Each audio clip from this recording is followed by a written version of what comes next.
भीष्म अथवा भीष्म पितामह महाभारत के सबसे महत्वपूर्ण पात्रों में से एक क्षत्रिय राजा थे। भीष्म महाराजा शांतनु के पुत्र थे। महाराज शांतनु की पटरानी गंगा की कोख से उत्पन्न हुए थे। उनका मूल नाम देवव्रत था। भीष्म ने अपने पिता शांतनु का सत्यवती से विवाह करवाने के लिए आजीवन ब्रह्मचर्य का पालन करने की भीषण प्रतिज्ञा की थी। अपने पिता के लिए इस तरह की पितृभक्ति देख उनके पिता ने उन्हें इच्छा मृत्यु का वरदान दिया था। इनके दूसरे नाम गांगेय, शांतनव, नदीज, तलकेतु आदि हैं।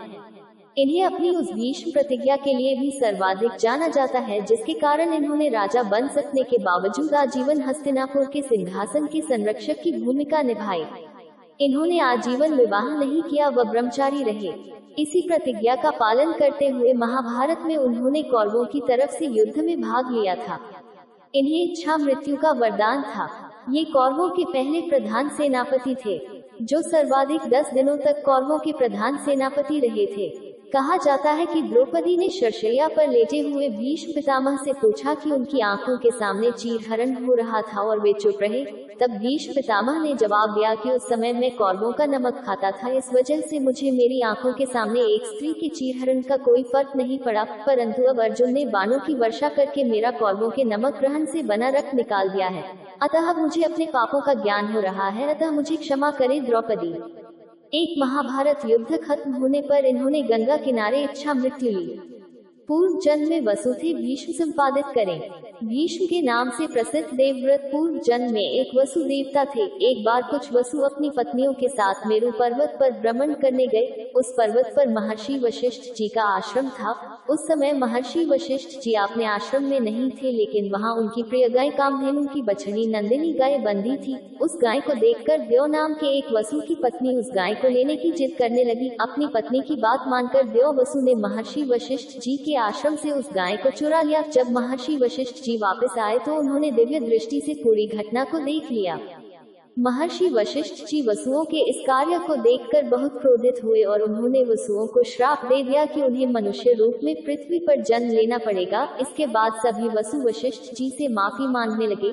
इस पर महर्षि वशिष्ठ जी ने बाकी वसुओं को माफ कर दिया और कहा कि उन्हें जल्दी ही मनुष्य जन्म से मुक्ति मिल जाएगी, लेकिन देव नाम के वसु को लंबे समय संसार में रहना होगा और दुख भोगने पड़ेंगे। परशुराम के साथ युग संपादित करें। भगवान परशुराम के शिष्य देवव्रत अपने समय के बहुत ही विद्वान व शक्तिशाली पुरुष थे। महाभारत के अनुसार हर तरह की शस्त्र विद्या के ज्ञानी और ब्रह्मचारी देवव्रत को किसी भी तरह के युद्ध में हरा पाना असंभव था। उन्हें संभवतः भगवान शिव और नारायण ही हरा सकते थे, लेकिन परशुराम और भीष्म दोनों के बीच हुई युद्ध में परशुराम जी की हार हुई और दो अति शक्तिशाली योद्धाओं के लड़ने से होने वाले नुकसान को आंकते हुए इसे भगवान शिव द्वारा रोक दिया गया।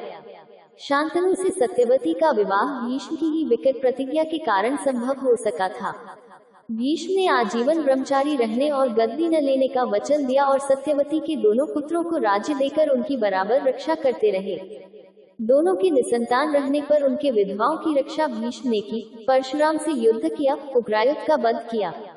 फिर सत्यवती के पूर्व पुत्र कृष्ण द्वैपायन द्वारा उन दोनों की पत्नियों से पांडु एवं धृतराष्ट्र का जन्म कराया। इनके बचपन में भीष्म ने हस्तिनापुर का राज्य संभाला और आगे चलकर कौरवों तथा पांडवों की शिक्षा का प्रबंध किया। महाभारत छिड़ने पर उन्होंने दोनों दलों को बहुत समझाया और अंत में कौरवों के सेनापति बने।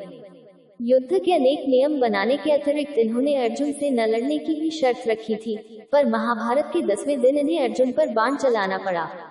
शिखंडी को सामने कर अर्जुन ने बाणों से इनका शरीर चीर डाला। बाणों की शैया पर 58 दिन तक पड़े इन्होंने अनेक उपदेश दिए। अपनी तपस्या और त्याग के ही कारण ये अब तक भीष्म पितामह कहलाते हैं। इन्हें ही सबसे पहले तर्पण तथा जलदान दिया जाता है।